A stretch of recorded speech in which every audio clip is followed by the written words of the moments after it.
Go Dowdle on the Panthers, and Washington give up a last-second field goal after that fumble to fall to the Bears Monday night. Jerry Jones was asked how he felt watching that Commanders Monday night loss. Take a listen. It just reminded me that we are still in it. I see so much parity, and then you factor in that these teams get compromised with injury. And we can, have, and may.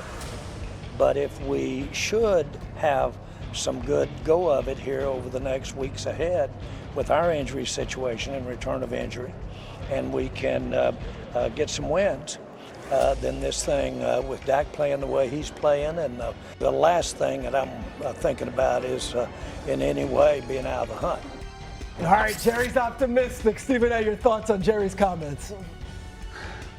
Well, first of all, again, happy belated birthday to my buddy Jerry Jones, who I've got love for, but I think he's off his rocker, and I have told him this, and I'm going to say it to him again. You know, when you sit up there and you look at how horrid the Dallas Cowboys defense is, what I'm going to do is on national television, reach out to my man, the playmaker, Michael Irvin, and ask him to do his damn job, okay? Enough's enough. This is a man that came on First Take and acknowledge that, you know what, he dropped the ball because he should have been all over Jerry Jones before Micah Parsons got traded to talk Jerry Jones out of doing such an asinine thing, okay? But he didn't have the impact that he was supposed to have. This is yet another example. You're going to go out on the vine for Matt Eberflus? Are you kidding me? That's what you're going to do if you're Jerry Jones? There's nobody I'd rather be in the foxhole with. What? Then obviously you ain't trying to get out.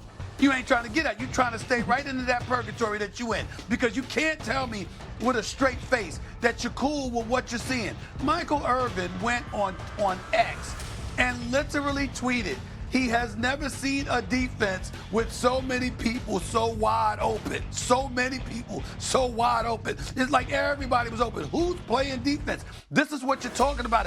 I have renamed the Dallas Cowboys the Alice Cowboys. Take the D off their name. It's non-existent. They're the Alice Cowboys. That's what they are.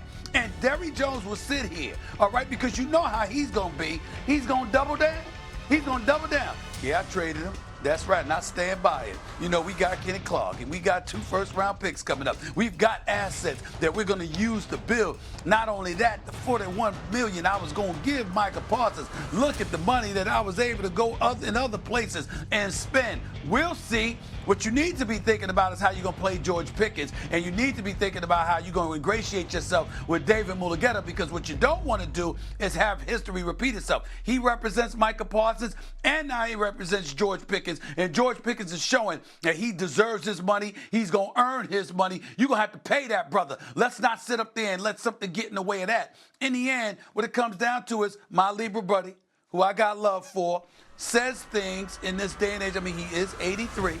And he has openly acknowledged that his best years are behind him. He is staring at his own mortality. And when he comes out, yet still doubles down with the nonsensical drivel that he does, it does leave you scratching your head and saying, Jay, what the hell wrong with you? What the hell wrong with you? You watching that defense just like the rest of us watching the defense. What, do you need some binoculars? What the hell is going on? Because he doesn't have a defense. They are the Alice Cowboys. It's who they are. Alice in Wonderland and Alice Cowboys. Kimberly Martin, are they still in it, though? Can you see a path? In what? In it. In what? the hunt. In the conversation. Can the Cowboys still pull themselves out of this hole? The only reason I have sort of faith or positive vibes when I think of the Cowboys is the quarterback. The problem is, like we talked about on Get Up, Dak can't play 22 positions. Steven's right. They don't bring a defense with them right now. When you look at Russell Wilson and the 450 passing yards, when you look at Rico Dowdle, that is like me telling you, hey, a week from today, next Wednesday, meet me outside 3 o'clock. I'm going to slap the crap out of you. And you say, okay, next Wednesday, you come to me and you're like, all right, slap me. What are we doing? What are we doing? This man, Rico Dowdle, said, I am coming, buckle up, because you cannot tackle me. And he proved it. 239 scrimmage yards.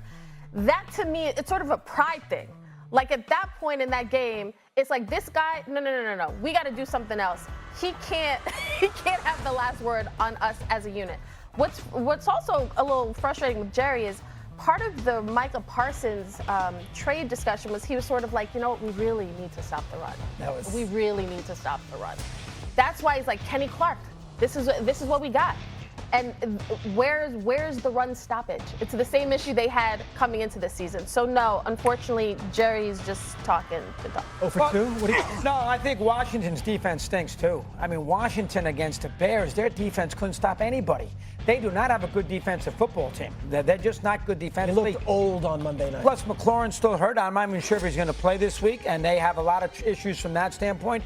Daniels has lost a little of his charm from that he had last year based on being hurt. He had a terrible fumble. How dare you. Cost his Bad team the fumble? game. He didn't make those plays. And I love him, but that was a bad play. And then, of course, they let him go right down the field.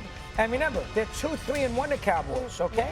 I mean, the Commanders are 3-3, and the Eagles are 4-2. So, I mean, there's no guarantee. And they lost the game against Carolina because when the game was tied with 7 minutes to go, and Dallas had been great offensively, they went 3 and out. Yep. He had a terrible possession, and he played great, Prescott. I'm not blaming him. But they really should have taken the ball, taken some time off the clock, and do what Carolina did when they won the game. Dallas should have done that in the possession before. They threw 2 screens. They lost 6 yards on each screen, and then they had a punt, and then they went down the field, and they kicked the field goal to win the game.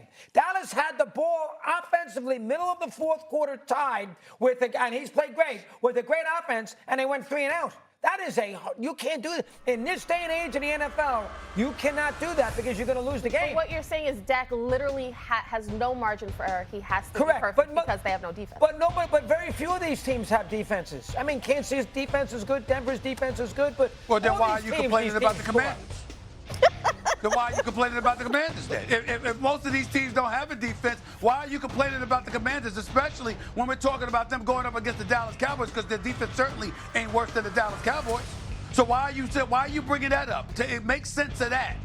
Makes sense of that. I just saw them on Monday night. They couldn't stop anybody. And the Bears Excuse me. They lost 25-24. The Dallas Cowboys are giving up 30 and 40 points on the regular.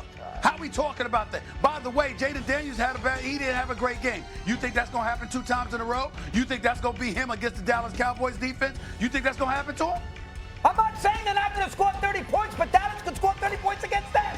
What do you think? This is the George Allen defense in the 70s? I mean, come on. They're not that good. This is not the over-the-hill gang. They are not that good defensively. You